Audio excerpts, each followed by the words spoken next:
Dans moins de 3 semaines, ce sont les départementales. Les règles du jeu ont changé pour ce nouveau scrutin. Les cantons ont été redécoupés.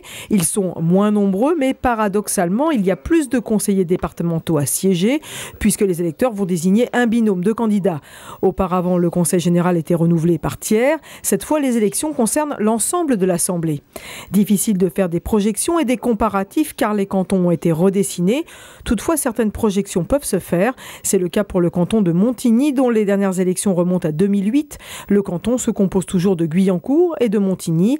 En 2008, malgré une triangulaire, le socialiste François Deligné l'avait emporté dès le premier tour avec près de 52% des voix. Pour ces nouvelles élections, comme en 2008, le maire de Guyancourt sera opposé au maire de Montigny, le bretonneux Michel Laugier, aujourd'hui président de la Casquie. Le challenge est donc important pour l'union de la droite qui tentera de conquérir ce canton.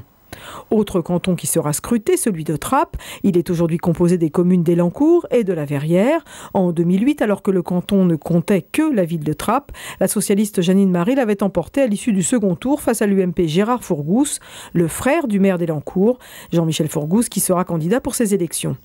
L'ancien canton de Chevreuse et celui de Maurepas ont fusionné en partie, un canton avec donc 2 conseillers généraux sortants. L'un est socialiste, Ismaël Havane, qui avait profité d'un désaccord à droite entre Gérald Favier et Henri Pailleux pour l'emporter de moins de 100 voix.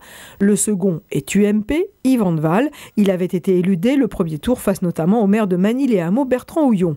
2 autres cantons ont été renouvelés eux aussi en 2011. Celui de Plaisir, emporté au second tour par le socialiste Jean-Michel Gourdon, face à la maire des Clés-sous-Bois, Véronique Côté-Millard, avec plus de 60% des voix, et celui de Saint-Cyr-l'École, où là encore il avait fallu 2 tours pour départager les candidats.